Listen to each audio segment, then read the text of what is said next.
नमस्कार। प्राइम समाचारमा स्वागत छ। म दृष्टिवाणी थिपा र म रोहन श्रेष्ठ। सुरु गरौँ अहिलेसम्मका प्रमुख समाचारबाट। संसद विघटन संवैधानिक भएको प्रधानमन्त्री ओलीको दाबी। प्रचण्ड माधव समूहलाई भगौडाको संज्ञा दिँदै चुनावमा 10 सिट जितेर देखाउन चुनौती। प्रधानमन्त्रीले संविधान नै नपढेको भन्दै नेकपाको प्रचण्ड माधव समूहले पठायो पढ्नका लागि पुस्तक। संविधानमाथि धावा बोल्ने अधिकार प्रधानमन्त्रीलाई नभएको जिकिर। अन्य दलहरूसँग मिलेर संयुक्त आन्दोलनमा जाने बारेमा प्रतिपक्षी कांग्रेस अझै पनि अन्यलमा। संसद पुनर्स्थापना पनि दलभित्रै एकमत देखिएन। नेविसनद्वारा उल्टो हिँडेर जुलुस प्रदर्शन। नेकपाका दुवै पक्षले गरेको आन्तरिक परिवर्तनलाई दल दर्ता किताबमा अभिलेखीकरण गर्न निर्वाचन आयोगबाट अस्वीकार। प्रक्रिया पुर्याएर विवरण पठाउन भन्दै पत्रचार। नेपालमा शुक्रबार थप 554 जनामा कोरोना पुष्टि। हालसम्म 1909 जनाको मृत्यु। स्वास्थ्य मापदण्ड विपरीत। दलका हजारौं कार्यकर्ता सडकमा, जोखिम बढ्दै। 50 जनामा कोरोना संक्रमण पुष्टि भएपछि चीनको सिजियाचुवाङ शहरमा पूर्ण लकडाउन। संक्रमितको संख्या बढ्दै बढेसँगै बेलायतका अस्पतालमा बेड अभाव। र अस्ट्रेलिया विरुद्धको तेस्रो टेस्टको पहिलो इनिङ्समा भारतको मध्यम सुरुवात। अस्ट्रेलियालाई अल आउट गर्दै पहिलो इनिङ्समा 2 विकेट गुमाएर 96 रन जोड्न सफल।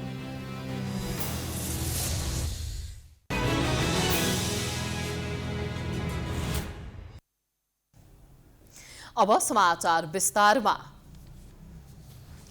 संसद विघटनपछि विभाजित नेकपाको एउटा समूहका नेतृत्व गरेका प्रधानमन्त्री केपी शर्मा ओली पहिलो पटक आज धनगढी पुगे। उनले आफूले नेतृत्व गरेको समूहको सुदूरपश्चिम प्रदेशले आयोजना गरेको सभालाई सम्बोधन पनि गरे। सम्बोधनका क्रममा उनले संसद विघटन संवैधानिक कदम भएको दावी गरे भने प्रचण्ड माधव समूह चुनावसँग भागेर सडकमा गएको आरोप लगाएका छन्। प्रधानमन्त्री केपी ओलीले संवैधानिक व्यवस्था विपरीत संसद विघटन गरेको भन्दै चौतर्फी आलोचना भइरहेको छ। विभिन्न दल, संविधानका जानकार र नागरिक समाजले विरोधका कार्यक्रमहरू पनि गरिरहेका छन्। तर उनै प्रधानमन्त्री ओलीले आफूले संवैधानिक व्यवस्था अनुसार संसद विघटन गरेको आरोप लगाएका छन्। आफ्नो समूहले शुक्रबार धनगढीमा आयोजना गरेको सभालाई सम्बोधन गर्दै नेकपा ओली समूहका अध्यक्ष समेत रहेका ओलीले संसद विघटनलाई असंवैधानिक भन्नेहरूलाई संविधान पढ्न आग्रह गरेका छन्। आफू 64% को प्रतिनिधित्व गर्ने सर्वसम्मत प्रधानमन्त्री भएको भन्दै उनले पार्टीभित्रैबाट काम गर्न नदिएपछि देशको समय बर्बाद हुने भएकाले संसद विघटन गरेको तर्क गरेका छन्। यो संसद प्रतिनिधि सभाको विघटन असंवैधानिक छ भनेर हल्ला चलाइरहेका छन्। म तिनीहरूलाई कोरा राजनीति मात्रै नगरेर एकपल्ट संविधान पढ्न आग्रह गर्न चाहन्छु। 64% को प्रतिनिधित्व सर्वसम्मतिले गर्ने प्रधानमन्त्री म हो। मैले देशको समय बर्बाद हुने भयो, देशका लागि काम गर्न दिएनन्। त्यसकारण म ताजा जनादेशमा जान चाहन्छु भनेर विघटनको सिफारिस गरेर संवैधानिक, व्यवहारिक, कानुनी आवश्यकताको सिद्धान्त, अन्तर्राष्ट्रिय प्रचलन, मर्यादा कुनै हिसाबले पनि अब प्रतिनिधि सभा चुनावबाट आउँछ। अर्को सरकार बनाउने कुनै पनि विकल्प नभएपछि प्रतिनिधि सभा पुनर्स्थापना सम्भव नभएको उनको भनाइ छ। संवैधानिक, व्यावहारिक र अन्तर्राष्ट्रिय प्रचलन अनुसार आफूले सही कदम चालेको उनको जिकिर छ। आफूले चुनाव गराउनकै लागि मिति तय गरेको पनि उनको दाबी छ। कतिपयले चुनाव गराउन सक्दैन भन्नेको प्रति लक्षित गर्दै उनले वैशाख 17 गते र 27 गते प्रतिनिधि सभाको चुनाव गराएरै छाड्ने बताए। केपी ओलीले चुनाव गर्दैन भनिराखेका छन्। म फेरि दोहोऱ्याएर भन्न चाहन्छु चुनाव वैशाख 17 गते नै हुन्छ। चुनाव वैशाख 27 गते नै हुन्छ। मैले चुनावका लागि 2 चरणमा गर्ने मात्र 2टा दिन तोकेको छु। 2टा दिनको सिफारिस गरेको छु। त्यसै अनुसार निर्वाचन आयोग तयारीमा लागेको छ। चुनावको तयारीमा लाग्न आग्रह गर्दै उनले खराब तत्त्वहरूलाई गाउँमै ठेगान लगाउनु पर्ने बताए। सभालाई सम्बोधन गर्दै ओलीले प्रचण्ड माधव समूहलाई भगौडाको संज्ञा दिएका छन्। उनले नेताहरू पार्टीको बैठक छाडेर सडकमा आएको बताए। प्रचण्ड माधव समूहका कुरा सुनेर प्रभावित नहुन पनि उनले कार्यकर्ताहरूलाई आग्रह गरेका छन्। हामी नेपाललाई समृद्ध, विकसित, स्वच्छ, आधुनिक एउटा सभ्य देश बनाउन चाहन्छौँ। तपाईहरुले यहाँ गाली गर्दै हिँडेका, पार्टी छोडेर भागेका केही भगोडाहरूका कुराहरू सुन्नु भएको होला। त्यो कुराहरूसँग कुनै तपाईहरु प्रभावित भइरहनु पर्ने आवश्यकता छैन। ओलीले दाहाल नेपाल समूहलाई देशभरबाट 2 अङ्कको संख्यामा चुनाव जितेर देखाउन चुनौती दिएका छन्। देशभरबाट 2 अङ्क अर्थात् 10 सिटमा चुनाव जितेर देखाउन दाहाल नेपाल समूहलाई चुनौती दिएका हुन्। प्रतिनिधि सभा विघटनपछि पहिलो पटक उपत्यका बाहिर पुगेका ओलीले पार्टीको संस्थापन र आधिकारिक पक्ष आफूहरू रहेको सन्देश दिएका छन्। नेकपाको माधव प्रचण्ड समूह सरकार विरुद्ध आक्रमक बनिरहेको छ। संसद विघटनको विरुद्धमा औपचारिक रूपमै आन्दोलन घोषणा गरेर दिनहुँ जसो कार्यक्रम गरिरहेको छ। प्रधानमन्त्री केपी ओलीले संविधानको मर्म विपरीत संसद विघटन गरेको भन्दै आज यो समूहले प्रधानमन्त्रीलाई संविधानको पुस्तक पठाएको छ।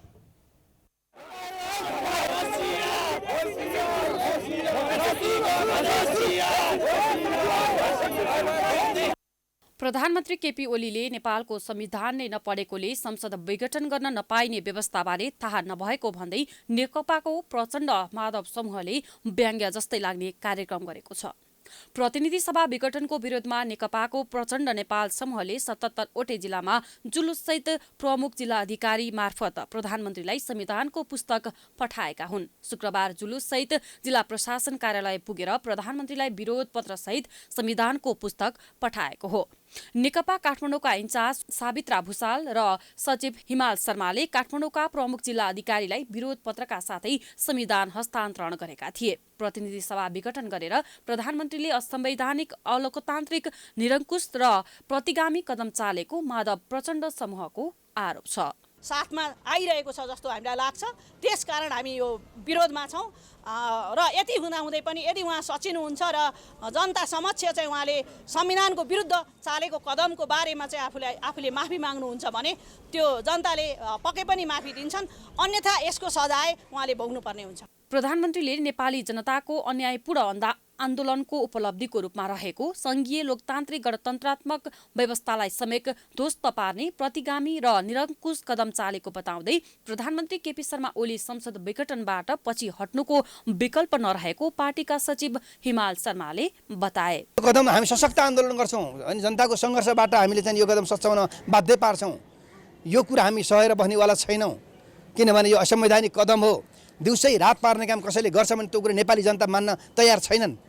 77 वटै जिल्लामा पनि प्रमुख जिल्ला अधिकारी मार्फत ज्ञापन पत्र र संविधानको पुस्तक बुझाउने कार्यक्रम रहेको छ। पार्टी प्रवक्ता नारायण काजी श्रेष्ठको संयोजकत्वमा गठित संघर्ष समितिको गत पुस 18 गते बसेको बैठकले पुस 20 गतेदेखि माघ 23 गतेसम्मका लागि तय गरेको दोस्रो चरणको विरोध कार्यक्रम अन्तर्गत शुक्रबार विरोध पत्र सहित संविधानको पुस्तक पठाएको हो। राष्ट्रिय सभा बैठकमा प्रधानमन्त्री केपी शर्मा ओलीको आलोचना भएको छ। संसद विघटन गरेर ओलीले संविधान विपरीत काम गरेको आरोप लगाइएको छ। ओली पक्षधर सांसदले भने संसद विघटनको बचाउ गरेका छन्। नेकपाको प्रचण्ड माधव नेतृत्वको प्रवक्ता नारायण काजी श्रेष्ठले संविधानमा नभएको अधिकार प्रयोग गरेर प्रधानमन्त्री केपी शर्मा ओलीले प्रतिनिधि सभा विघटन गरेको भन्दै त्यसलाई सर्वोच्चले उल्ट्याउनु पर्ने बताएका छन्। उनले सर्वोच्चले प्रधानमन्त्रीको कदमलाई सही मान्ने हो भने संविधान संशोधन हुने र त्यसलाई कुनै पनि हालतमा सहन नसकिने भन्दै संविधान सम्मत फैसला गर्न उनले आग्रह गरेका छन्। राष्ट्रिय सभाको शुक्रबारको बैठकमा श्रेष्ठले प्रधानमन्त्रीले संविधानमा हुँदै नभएको अधिकार प्रयोग गरेर मुलुकलाई राजनीतिक अस्थिरतातिर धकेलेको र त्यसलाई अहिले सर्वोच्च अदालतले रोक्नुपर्ने बताए। कुनै राजनीतिक पार्टीको आन्तरिक मामलाको कारणले नेपाली जनताले सङ्घर्ष गरेर ल्याएको संविधानको हत्या गर्न, प्रहार गर्न पाइँदैन। 2, हाम्रै पार्टीको कुरा गर्ने हो भने निष्कर्ष निकालिसकिएको थिएन। पार्टीमा छलफल हुँदै थियो, स्थायी कमिटीको बैठक बसिराखेको थियो, केन्द्रीय कमिटीको बैठक चाहिँ बस्नेवाला थियो र त्यसले कुनै प्रकारको व्यक्तिको स्वार्थ अनुकूल निर्णय नगर्ने भने लाग्दैमा संविधानमाथि प्रभाव गर्न पाइँदैन सम्माननीय अध्यक्ष महोदय। त्यसकारण यो कोणबाट पनि बेठिक छ। पार्टीभित्र छलफल बहस भइरहेका बेला प्रधानमन्त्री ओलीले संसद विघटन गर्नु संविधान विपरीत भएको श्रेष्ठको भनाइ थियो। उनले स्थायी कमिटी बैठक बसिरहेको र केन्द्रीय कमिटीको बैठक आह्वान भएको अवस्थामा प्रधानमन्त्रीले हठात संसद विघटन गरेकोमा आपत्ति जनाए। प्रधानमन्त्रीलाई राजनीतिक बाध्यता पर्यो भन्दैमा संविधान मिच्न नपाइने श्रेष्ठको भनाइ थियो। त्यसै जहाँसम्म सर्वोच्च अदालतको प्रश्न छ, यो सम्मानित सर्वोच्च अदालतमा अहिले विचाराधीन छ। संविधान अन्तर्गत सर्वोच्च अदालतले निर्णय गर्ने हो। शक्ति पृथकीकरणको सिद्धान्त अन्तर्गत संविधानले निश्चित जिम्मेवारीहरू संवैधानिक अङ्गलाई दिएको छ। संवैधानिक अङ्गहरूको भूमिकाप्रति स्वच्छ, उनीहरूको काम कारबाहीप्रति स्वतन्त्र भूमिकाप्रति हामी विश्वस्त छौँ। बैठकमा राष्ट्रिय सभा सदस्य देवेन्द्र दाहालले प्रमुख प्रतिपक्षी दल नेपाली कांग्रेस चुनावबाट भागेको आरोप लगाए। प्रधानमन्त्री ओलीले आफ्नै नेताहरूबाट निरन्तर असहयोग भएकाले संसद विघटन गरी ताजा जनादेश ल्याउन लागेकाले चुनावको विकल्प नभएको उनको भनाइ थियो। सत्ता पक्षको एउटा हिस्सा यो प्रतिनिधि सभा विघटन गरी नयाँ निर्वाचन गर्ने प्रधानमन्त्रीको यो कदम प्रतिगामी भयो भनेर सडकमा विरोधका कार्यक्रम गरिरहनु भएको छ। एक प्रकार पार्टीका अनधिकृत बैठक बसेर कसैलाई निकाल्ने वा राख्ने जस्ता नाटकीय गतिविधिहरू गरिरहनु भएको छ। उहाँहरूलाई पनि हिजो केपी ओलीको नेतृत्वमा देशव्यापी चुनावी अभियान सञ्चालन भयो, अपार जनसमर्थन प्राप्त भयो। अब आफ्नो नेतृत्वमा त्यस्तो जनलहर ल्याउने अवसर होइन र यो चुनाव। उहाँहरू पनि चुनावदेखि किन खुट्टा कमाइरहनु भएको छ। कांग्रेसकी तारादेवी भट्टले सरकारले प्रतिनिधि सभा विघटन गरेर जनमतको अपमान गरेको आरोप लगाइन्। प्रतिनिधि सभा विघटन सम्बन्धी विषयमा सर्वोच्च अदालतले जनताको चासो तथा संविधानको भावना र मर्म अनुसार फैसला गर्ने विश्वास व्यक्त गरे। प्रश्न के खडा भएको छ भने आफ्ना सहयात्री मित्रहरू र आफ्नै पार्टीभित्र समन्वय गर्न नसक्नेले देश र विदेशमा कसरी कूटनीति कायम गरेका होलान्। कतै हाम्रो देशलाई उचाइ र साँक खसेको त होइन। आफ्नै परिवार मिलाउन नसक्नेले सिङ्गो देश कसरी हाँक्न सक्ला। काम नगरी खोक्रो नाराले देश बन्ने हो र हामी हाम्रो महत्त्वपूर्ण समय कसरी खेर फालिरहेका छौँ, कसलाई हेक्का छ। बैठकमा नेकपाकी कोमल ओलीले निर्वाचनको मिति घोषणा गर्दा सरकार अधिनायकवादी दिशामा अगाडि बढ्यो भन्नु तर्कसङ्गत नभएको बताइन्। जनता समाजवादी पार्टीका शेखर कुमार सिंहले आफ्नो पार्टीले घोषणा भएदेखि नै संविधान संशोधनका लागि माग गर्दै आएको स्मरण गराए। बैठकमा दिगो विकास तथा सुशासन समितिका माननीय सभापति तारादेवी भट्टले दिगो विकास तथा सुशासन समितिको वार्षिक प्रतिवेदन 2076-77 सभा समक्ष पेश गरेकी थिइन्। राष्ट्रिय सभाको अर्को बैठक आइतबार बोलाइएको छ। 4 जना पूर्व प्रधान न्यायाधीशहरूले समूहले प्रतिनिधि सभा विघटन सम्बन्धी संविधानमै नभएको धारा प्रयोग गरी संसद विघटन गरिएको प्रतिक्रिया दिएका छन्। पूर्व प्रधान न्यायाधीशहरू मीनबहादुर रायमाझी, अनुप राज शर्मा, कल्याण श्रेष्ठ र सुशीला कार्कीले हस्ताक्षर गरेको विज्ञप्तिमा नेपालको संविधान 2072 को धारा 76 मा मन्त्री परिषद गठन गर्ने सिलसिलामा वा सो प्रयोजनको लागि बाहेकको कुनै अवस्थामा पनि प्रतिनिधि सभा विघटन गर्ने अधिकार एवं व्यवस्था नगरिएको अवस्थामा पनि आकर्षित नहुने धारा ग्रहण गरी प्रतिनिधि सभा विघटन गरिएको उल्लेख गरिएको छ। प्रतिनिधि सभा र सरकारको स्थायित्वका लागि संविधानमा गरिएको महत्त्वपूर्ण व्यवस्था उपेक्षा गरी सरकारले राजनैतिक र संवैधानिक गतिरोध निम्ति आएको 4 जना प्रधान न्यायाधीशहरूको निष्कर्ष छ। प्रधानमन्त्री केपी शर्मा ओली र नेकपा ओली समूहका नेताहरूले बहुमत प्राप्त प्रधानमन्त्रीले संसद विघटन गरेर नयाँ जनादेशमा जान मिल्ने तर्क गरिरहेको बेला उनीहरूले दलहरूको आन्तरिक द्वन्द्व वा खेचलो जस्तो कुनै परिस्थितिले संविधानको आधारभूत मूल्य परिवर्तन नहुने बताएका छन्। कुनै पनि समसामाजिक घटना वा परिस्थिति विशेषले संविधानको आधारभूत मूल्य मान्यता परिवर्तन हुन नसक्ने भन्दै उनीहरूले संविधान र संविधानको वादको अधीनमा रहेर सम्बोधन गर्ने क्षमता राख्नुपर्छ भन्नेमा दृढ विश्वास व्यक्त गरेका छन्।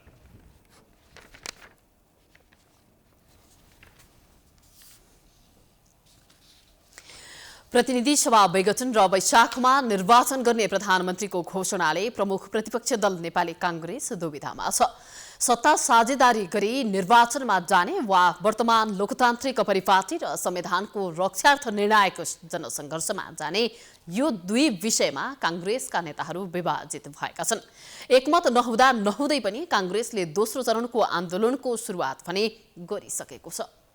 सत्ताको मोहर र राष्ट्रिय जिम्मेवारीको अन्तर्द्वन्द्वमा अल्झिएको नेपाली कांग्रेसले ओलीको कदम विरुद्ध आन्दोलनमा जाने निर्णय गर्नु देश र कांग्रेसका लागि सकारात्मक पक्ष हो।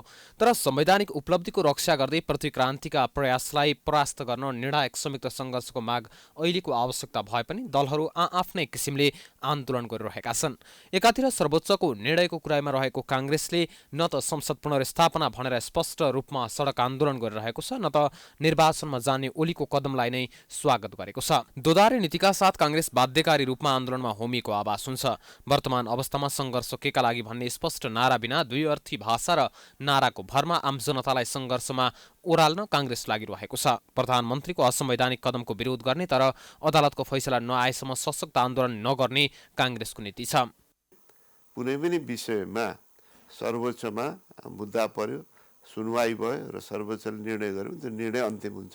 त्यो कुरालाई हामी सम्मान गर्छौँ र यही यो विघटनलाई सर्वोच्चले सदर गर्यो भने हाम्रो सम्पूर्ण ध्यान केमा केन्द्रित हुन्छ भनेदेखि निर्वाचन समयमा सम्पन्न हुनु पर्यो। किनभने ओलीजीमाथि हामीलाई विश्वास छैन, किनभने उहाँले चाहिँ यो फेरि निर्वाचनलाई पन्छाउँदै लाने र आफ्नो सत्तालाई लम्ब्याउने कोसिस हुन सक्छ। संसद विघटन सम्बन्धमा कस्तो कदम चाल्ने भन्नेमा विशेष गरी सभापति शेरबहादुर देउवा र वरिष्ठ नेता रामचन्द्र पौडेल पक्षधरबीच एकमत हुन सकेको छैन। यद्यपि पौडेल पक्षको दबावमा परेर आन्दोलनका कार्यक्रम गर्न देउवा तयार भएका हुन्, तर कांग्रेसको आन्दोलन सशक्त देखिएको छैन। नेकपाको माधव प्रचण्ड समूहले मोर्चाबन्दी गरेर आन्दोलनमा जान गरेको आग्रह पनि कांग्रेसले अस्वीकार गरिसकेको छ। हामी सडकमा जाँदै हामी तलैसम्म वडासम्मै पुग्ने निर्णय पनि हाम्रो पार्टीले गरेको छ र वडासम्म देशका सबै वडाहरूमा पनि हाम्रो चाहिँ यो विरोधको कार्यक्रम हुन्छ। सबै चाहिँ गाउँपालिकाहरूमा विरोधको कार्यक्रम हुन्छ। संसद पुनर्स्थापनाले मात्र संविधानलाई बचाउन सक्छ भन्ने पार्टीले असंवैधानिक र अलोकतान्त्रिक कदम विरुद्धको आन्दोलन भन्नुको अर्थ संसद पुनर्स्थापना नै हो भनी घुमाउरो पाराले अर्थबोध गराउनु विडम्बनापूर्ण अवस्था हो। अहिले अदालतको निर्णयको पर्खाइ सबैलाई छ। राष्ट्रिय राजनीतिमा प्रमुख प्रतिपक्षको जिम्मेवारी बोकेको हुनाले संयुक्त सङ्घर्षको वातावरण तयार गर्ने प्रमुख दायित्व कांग्रेसको हो। तर निर्णायक बिन्दुमा दुविधा र अनिश्चितताले पार्टीले जनाधार त गुमाउने छ नै, देशको लामो र कटु सङ्घर्षमा प्रवेश गर्ने निश्चित छ। सत्तामा भागवण्डा प्राप्त गरी केही व्यक्तिको आर्थिक र राजनीतिक स्वार्थ पूरा गर्ने वा देश र समयले माग गरेको कार्यभार पूरा गरी राष्ट्र र जनताप्रतिको आफ्नो दायित्व पूरा गरी नयाँ इतिहास लेख्ने बाटो रोज्ने काम कांग्रेस नेतृत्वको हो। संसद विघटनको विरोधमा नेपाल विद्यार्थी संघले काठमाडौँमा उल्टो जुलुस निकालेको छ। माइतीघरमा भेला भएका नेवी संघका नेता तथा कार्यकर्ताहरू उल्टो हिँडेर बानेश्वरसम्म पुगेका थिए। प्रदर्शनमा सहभागीहरूले सरकार विरुद्ध नाराबाजी समेत गरेका थिए। नेवी संघका अध्यक्ष राजीव ढुङ्गानाले 2/3 नजिकको सरकार जनताप्रति जिम्मेवार नभएको र संसद विघटन गरेर संविधानलाई नै खतरामा पारेको आरोप लगाउनुभयो। संविधान विपरीतको काम गरेर प्रधानमन्त्रीले उल्टो काम गरेकोले उल्टो हिँडेर विरोध गरिरहेको उनले बताएका छन्। वर्तमान सरकार जो 2 हाराहारी सिट लिएर निर्वाचित भएको थियो, जनताका दिनानुदिन समस्याप्रति त कति पनि चिन्तित भएन। कोरोनाबाट सङ्क्रमित भएका जनताको जीवन रक्षाका प्रति कति पनि चिन्तित त भएन। हुँदाहुँदै संविधानका कुनै पनि धारा नदेखि संविधानलाई कमजोर पार्दै, नेपालको लोकतन्त्रलाई कमजोर पार्दै लोकतान्त्रिक र असंवैधानिक कदम चालेर मुलुकलाई पछाडि फर्काउन खोज्यो। त्यसकारण उल्टो हिँड्ने सरकार, उल्टो गतिमा हिँड्ने सरकारका विरुद्ध हामीले उल्टो हिँडेर विरोध प्रदर्शन गरेका हौँ। त्यस्तै नेवी संघका महामन्त्री मनोज वैद्यले वर्तमान सरकारको असंवैधानिक कदमको विरोधमा नेवी संघ निरन्तर विरोधमा रहेको बताएका छन्। उनले सरकार नागरिकप्रति जिम्मेवार नभएको र मुलुकलाई नै सङ्कटमा ढकेल्ने प्रयत्न गरेको बताएका छन्। केपी ओली सरकारको असंवैधानिक गतिविधिका विरुद्ध नेपाल विद्यार्थी संघले आज मात्र होइन,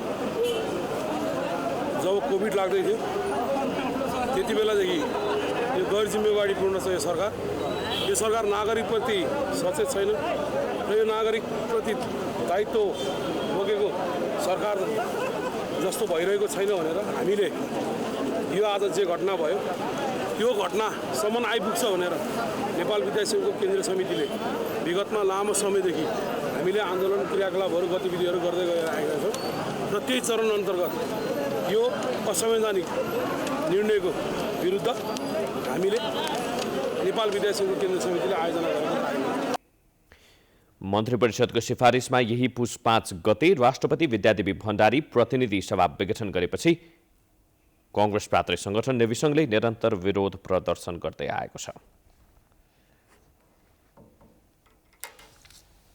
समाचारको सिलसिला जारी छ। हामी विश्राम पछि आउँछौं।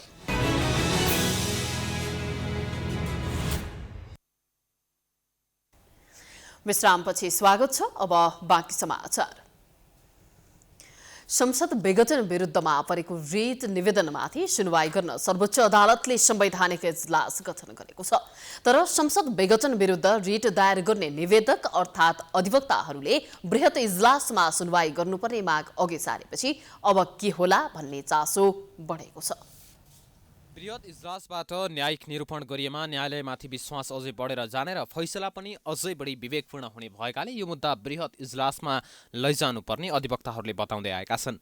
त्यस्तो योभन्दा अगाडि भएका संसद विघटनको मुद्दामा बृहत इजलासले नै फैसला गरेको थियो। सर्वोच्च अदालतले 2047 सालपछि प्रतिनिधि सभा विघटन सम्बन्धी 4वटा विवादमा सुनवाई गरेर निर्णय सुनाएको छ। ती फैसलामा देशको सर्वोच्च अदालतको समान न्यायिक दृष्टिकोण पाइँदैन। तर 4वटै मुद्दाको समानता भनेको तिनको सुनवाई बृहत विशेष इजलासबाट भएको थियो। त्यसैले अहिले पनि बृहत इजलासमा नै जानुपर्ने माग राखेको रिट निवेदक मध्येका एक अधिवक्ता ओम प्रकाश अर्याल बताउँछन्। अब लार्जर एउटा चाहिँ व्यापक दृष्टिकोणले हेर्ने हो भने धेरैजना न्यायाधीशले गरेको भनेपछि अलि धेरै पार्टिसिपेसन भएर धेरै सोच विचार गरेर गरिएको हुनाले यो ठिकै त होला नि भनेर त्यसको चाहिँ एक्सेप्टेन्स बढ्छ, त्यसको चाहिँ वैधता बढ्छ हैन, त्यसको स्वीकार्यता बढ्छ के। 2051 सालमा तत्कालीन प्रधानमन्त्री गिरिजाप्रसाद कोइरालाले संसद विघटन गरेपछि परेको निवेदनमा सुनवाई गर्न तत्कालीन प्रधान न्यायाधीश विश्वनाथ उपाध्यायले आफूसहितको 11 सदस्यीय विशेष इजलास गठन गरेका थिए। त्यस्तै संसदमा तत्कालीन प्रधानमन्त्री मनमोहन अधिकारी विरुद्ध अविश्वासको प्रस्ताव दर्ता भएपछि प्रधानमन्त्री अधिकारीले 2052 मा प्रतिनिधि सभा विघटनको सिफारिस गरे। त्यति बेला परेको निवेदनमा पनि तत्कालीन प्रधान न्यायाधीश उपाध्यायले आफ्नै नेतृत्वमा अघिल्लो वर्ष जस्तै 11 सदस्यीय विशेष इजलास गठन गरेका थिए। 2054 सालमा सूर्यबहादुर थापाले संसद विघटन गर्न राजा समक्ष सिफारिस गरेपछि राजाले सर्वोच्चको राय मागेका थिए। त्यतिबेला तत्कालीन प्रधान न्यायाधीश ओमभक्त श्रेष्ठले आफ्नै नेतृत्वमा 9 सदस्यीय विशेष इजलास गठन गरेका थिए। त्यस्तै शेरबहादुर देउवाले 2059 मा प्रतिनिधि सभा विघटन गरेपछि विघटन विरुद्ध परेका रिटमा सर्वोच्च अदालतले 11 सदस्यीय विशेष इजलास गठन गरेर सुनवाई गरेको थियो।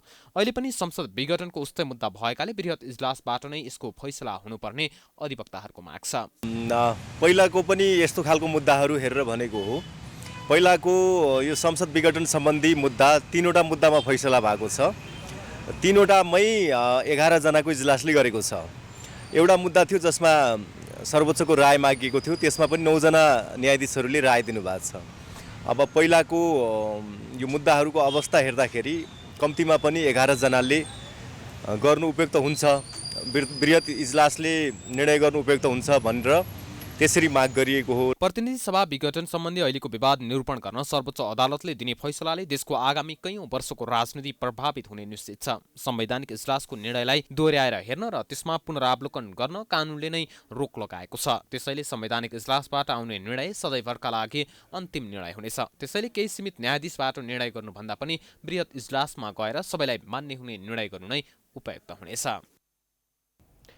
सत्तारूढ दल नेकपा 2 समूहमा विभाजन भएपछि कुन समूह आधिकारिक भन्ने विवाद छ। यो विवादको निरूपण गर्ने निकाय हो निर्वाचन आयोग। आयोगलाई पनि यो विवाद सुल्झाउन निकै सकस परिरहेको छ। आधिकारिकता सम्बन्धी विवाद टुङ्गो लगाउन आयोगले दुवै पक्षलाई पत्राचार गरेर दाबीको रिट पुर्याउन दबाव दिइरहेको छ। आयोगले नेपाल कम्युनिस्ट पार्टी नेकपाका दुवै पक्षलाई सुधार सहितको प्रतिवेदन 7 दिनभित्र आयोगमा पेश गर्न शुक्रबार पत्राचार गरेको छ। बिहीबार बसेको आयोगको बैठकले नेकपाका दुवै पक्षलाई थप जानकारी लिनका लागि पत्राचार गर्ने निर्णय गरेको थियो। आयोगले यसअघि पुस 17 गते दुवै पक्षसँग उनीहरूले आयोगलाई दिनुभएको जानकारीका सन्दर्भमा थप जानकारी दिन पत्रचार गरेको थियो। सो जवाफमा दुवै पक्षले नेकपाको आधिकारिक पक्ष आफूहरू नै भएको दावी गरेपछि आयोगले फेरि अर्को पत्र पठाउने निर्णय गर्न बाध्य भएको हो। संसद विघटनलाई लिएर नेकपाको दाहाल नेपाल समूह र प्रधानमन्त्री ओली समूहको छुट्टा छुट्टै विवरण निर्वाचन आयोगमा बुझाएर नेकपा र चुनाव चिन्ह सूर्य आफ्नो भएको दावी पेश गर्दै आइरहेका छन्। म अहिले धेरै नभनौँ, धेरै बनाउँदा भन्दा झन् धेरै हच्किने खतरा हुन्छ, तर्सिने खतरा हुन्छ। ठिकै मात्रै भन्दैछु म अहिले थोरै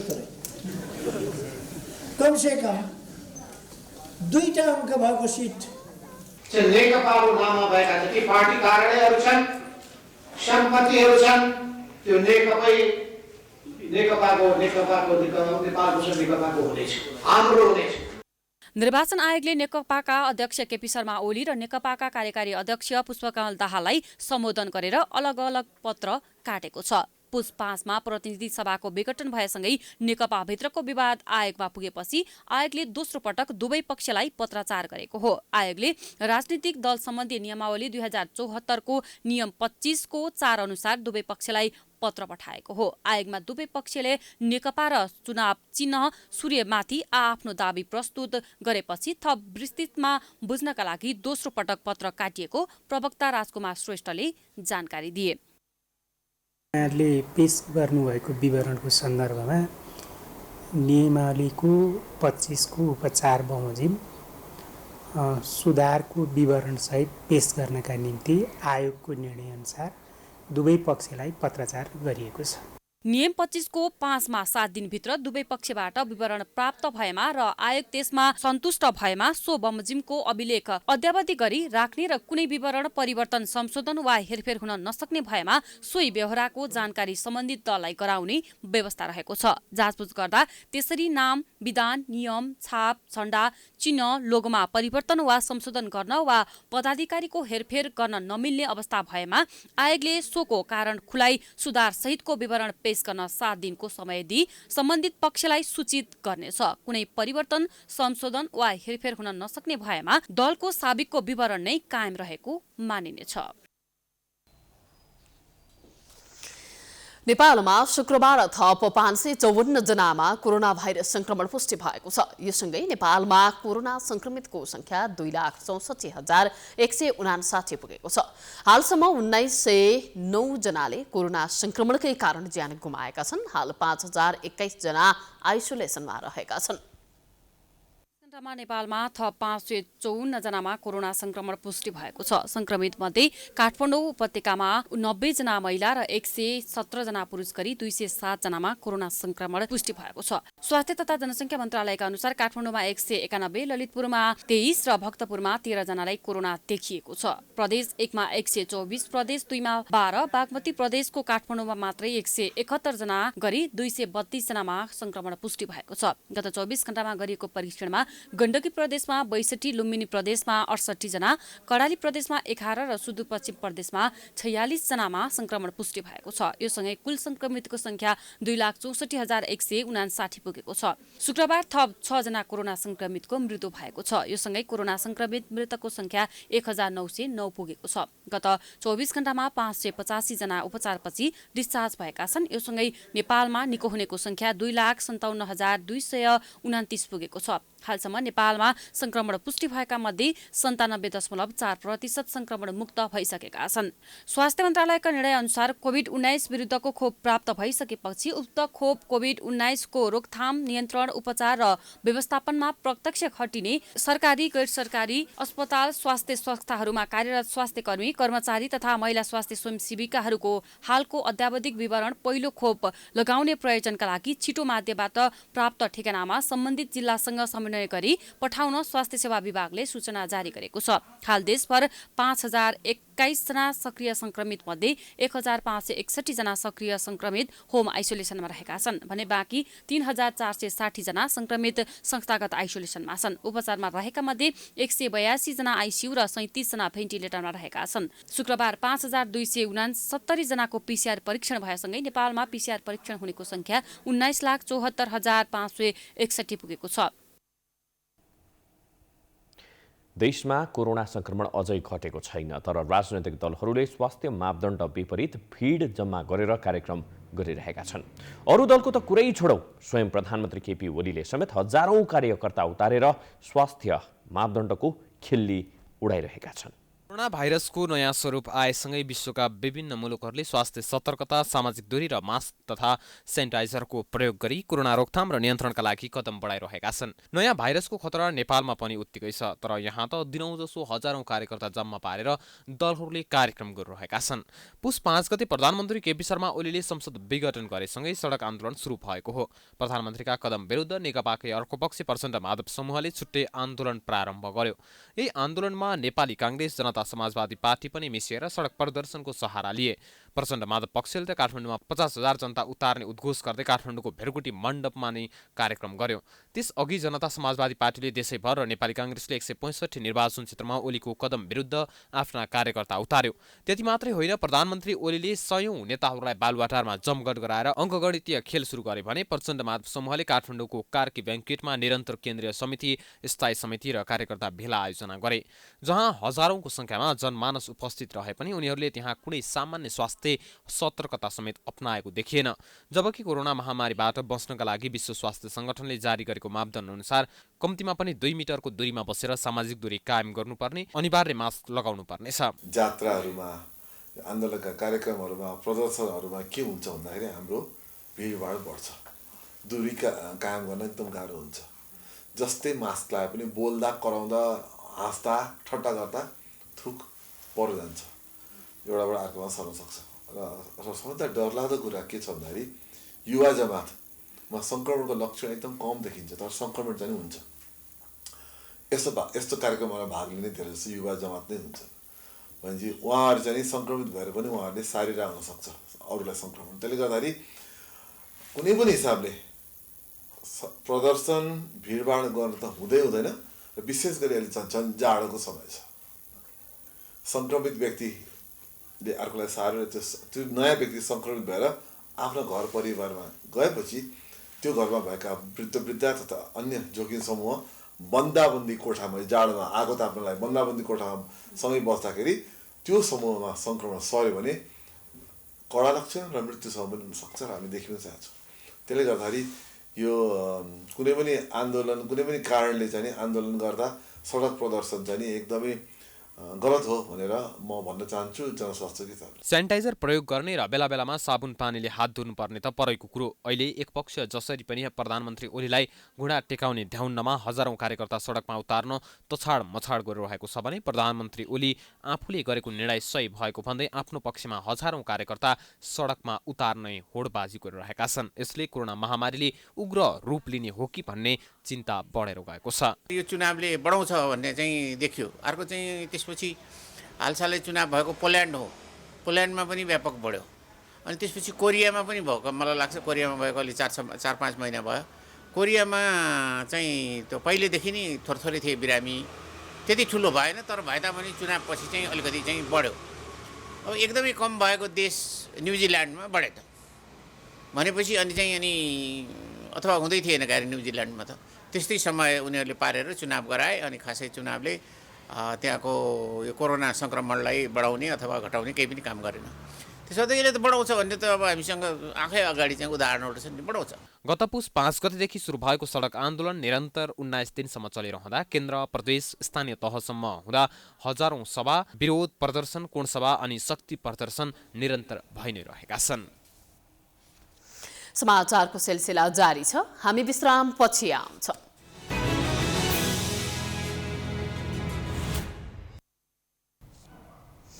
विश्रामपछि स्वागत छ। अब बाँकी समाचार। एलिना चौहान र योगेश काजीको आवाजमा हेप्नी मलाई हेप्नी बोलको गीत शुक्रबार रिलिज भएको छ। गीतकार लोकराज अधिकारीको शब्द, क्रान्ति केसीको निर्देशन र सम्पादनमा म्युजिक भिडियो सहित गीत सार्वजनिक गरिएको हो। भिडियोमा वर्षा शिवाकुटी, नवराज नेउपाने, शिवहरी बैरागी, रश्मि भट्ट लगायत कलाकारहरूले अभिनय गरेका छन्। गीत सार्वजनिक कार्यक्रमलाई सम्बोधन गर्दै प्राइम टाइम्स टेलिभिजनका अध्यक्ष ऋषि धमलाले पछिल्लो समय देशमा भएको राजनीतिक समस्या समाधानमा सबै एकजुट हुनुपर्ने बताएका थिए। को बारेमा, जनताको समस्याको बारेमा यसले बोलोस्, गीतले बोलोस्। गीत भनेको यति शक्तिशाली हुन्छ नि, गीतले समाजलाई परिवर्तन गर्छ। आज हाम्रो बिचमा नारायण गोपाल हुनुहुन्न, स्वर सम्राट नारायण गोपाल, उहाँले यो गीतको कारणले, उहाँको सिर्जनाको कारणले आज नेपाल आज स्वर सम्राटको देश नेपाल भनेर चिनिएको छ नारायण गोपालको कारणले। मेरो आग्रह छ, धेरै गीत गाउनुपर्छ, धेरै म्युजिक भिडियो बनाउनुपर्छ भन्ने मेरो आग्रह होइन। तपाईँहरूले अबको पुस्ताले मेरो आग्रह छ। आज सार्वजनिक गीतमा योगेश काजीको सङ्गीत रहेको छ भने भिडियोलाई अजय रेग्मीले खिचेका हुन्। भिडियोको निर्माण नवराज नेउपानेले गरेका छन्। अस्ट्रेलिया बसोबास गर्दै आएका नवराजको यो पहिलो म्युजिक भिडियो हो।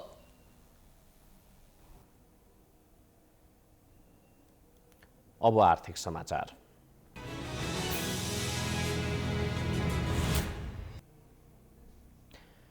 माघको पहिलो दिन अर्थात् माघे संक्रान्तिको विशेष रूपमा घिउ, चाकु र तिलको लड्डु खाएर मनाउने गरिन्छ। राजधानीमा आउने चाकुमा टोखाको चाकु निकै प्रख्यात छ। टोखाको प्रसिद्ध चाकुले माघे संक्रान्ति विशेष महत्त्व राख्ने गरेको छ। माघे संक्रान्ति आउन एक हप्ता बाँकी रहँदा टोखामा चाकु र तिलको लड्डु बनाउन भ्याइ नभ्याइ छ। टोखाको चाकु भनेपछि देशैभरि प्रख्यात छ। माघे संक्रान्ति आउनु महिना दिन अगाडिदेखि नै टोखा व्यस्त भइसकेको थियो। अहिले करिब एक हप्ता अघि टोखा पुग्दा त्यहाँका स्थानीयहरू चाकु, तिलको लड्डु बनाउन व्यस्त थिए।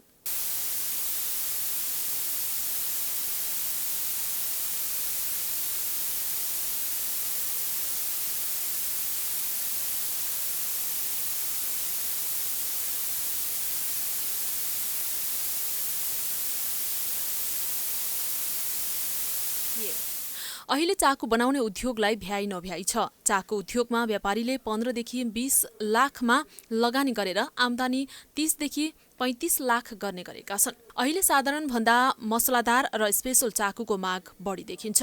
मसलादार चाकुमा नरिवल मिसाइएको हुन्छ, साथै स्पेशलमा भने नरिवल, खुवा, बदाम, काजु र गरम मसला मिसाइएको हुन्छ, जसले गर्दा अन्य भन्दा स्पेशल चाकुको मूल्य अलि महँगो छ।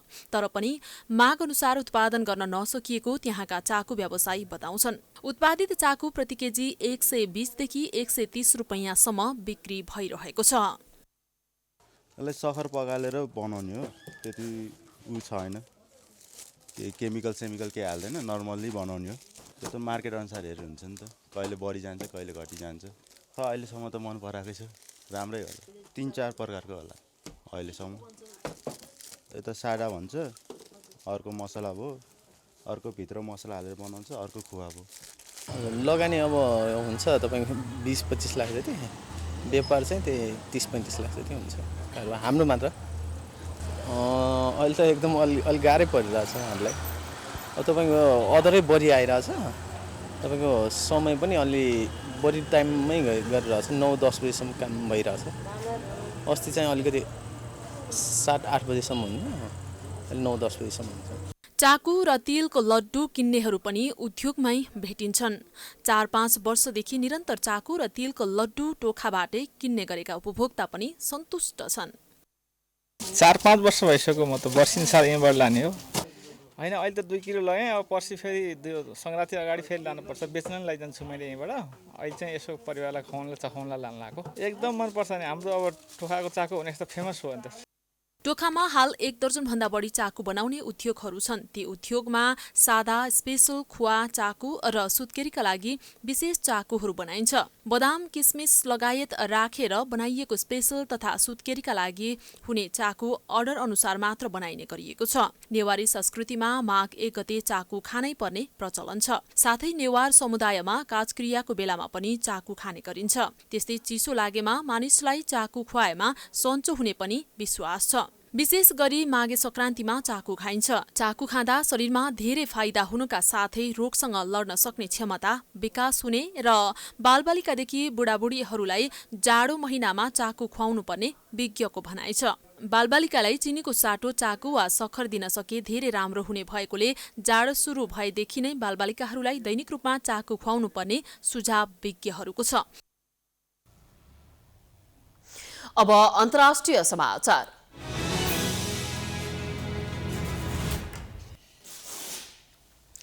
50 जनामा कोरोना भाइरस संक्रमण पुष्टि भएपछि चीनले एउटा शहरमा पूर्ण रूपमा लकडाउन सुरु गरेको छ। चीनले करिब 1,03,90,000 जनसङ्ख्या रहेको सिजियाचुवाङ शहरमा पूर्ण लकडाउन गरेको हो। शहरका सबै विद्यालय बन्द गरिएका छन् भने त्यहाँका नागरिकलाई शहर छाड्न प्रतिबन्ध लगाइएको छ। सिजियाचुवाङमा जम्मा 83 वटा सक्रिय केस रहेको चिनिया सञ्चार माध्यमले जनाएको छ। शहरका सबै नागरिकको परीक्षण होस् भनेर 5,000 भन्दा बढी परीक्षण केन्द्र तयार पारिएको चिनिया सञ्चार माध्यमले जनाएका छन्। 5 महिनापछि चीनमा यति धेरै संख्यामा कोरोना संक्रमण पुष्टि भएको पहिलो पटक हो। चीनले पछिल्ला केही महिनादेखि कतै संक्रमण देखिए तत्काल लकडाउन गर्ने र सबैको परीक्षण गर्ने गरिरहेको छ। चीनमा अहिलेसम्म 96,484 जनामा कोरोना भाइरस संक्रमण पुष्टि भएको छ। यस्तै कोरोना संक्रमणका कारण चीनमा 4,788 जनाको मृत्यु भएको छ।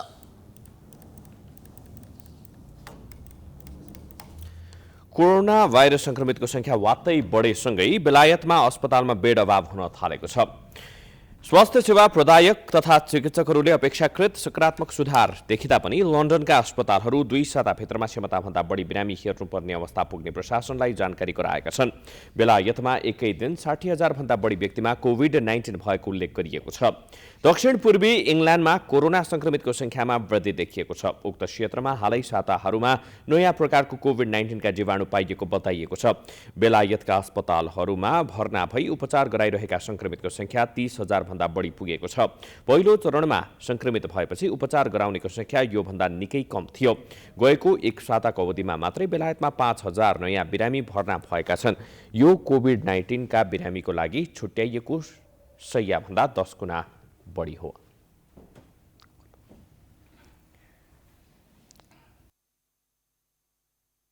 अब खेलकुद समाचार।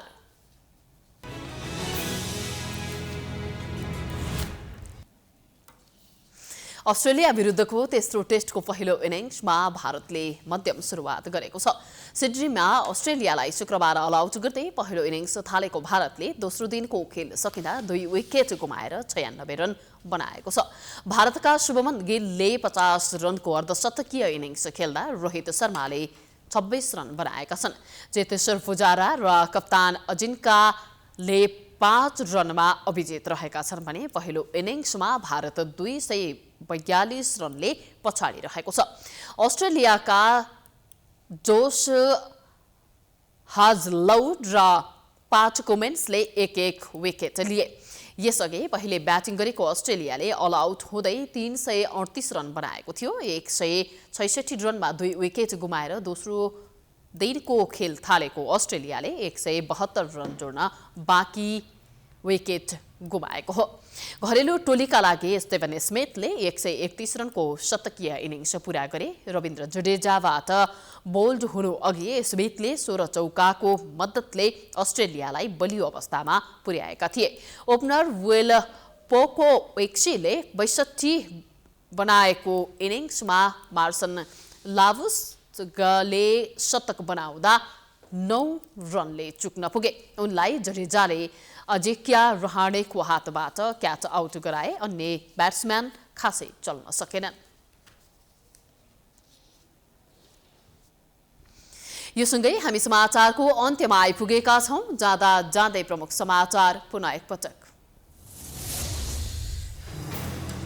संसद विघटन संवैधानिक भएको प्रधानमन्त्री ओलीको दावी। प्रचण्ड माधव समूहलाई भगौडाको संज्ञा दिँदै चुनावमा 10 सिट जितेर देखाउन चुनौती।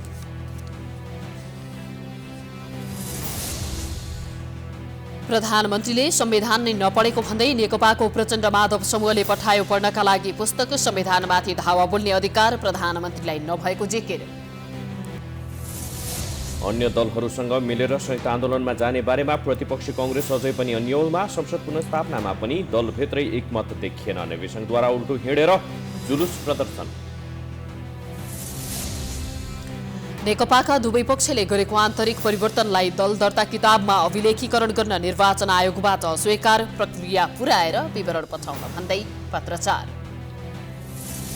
नेपालमा शुक्रबार थप 554 जनामा कोरोना पुष्टि। हालसम्म 1909 जनाको मृत्यु। स्वास्थ्य मापदण्ड विपरीत दलका हजारौं कार्यकर्ता सडकमा। जोखिम बढ्दै। 50 जनामा कोरोना पुष्टि भएपछि चीनको सिजियाओचुङ शहरमा पूर्ण लकडाउन। संक्रमितको संख्या बढ्दै बढेसँगै बेलायतका अस्पतालमा बेड अभाव। र अस्ट्रेलिया विरुद्धको तेस्रो टेस्टको पहिलो इनिङ्समा भारतको मध्यम सुरुवात अस्ट्रेलियालाई अल आउट गर्दै पहिलो इनिङ्समा 2 विकेट गुमाएर 96 रन जोड्न सफल।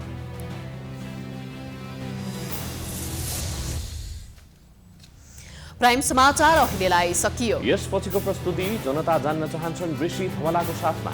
प्राइम टाइम्स टेलिभिजन हेर्दै गर्नुहोला। नमस्कार।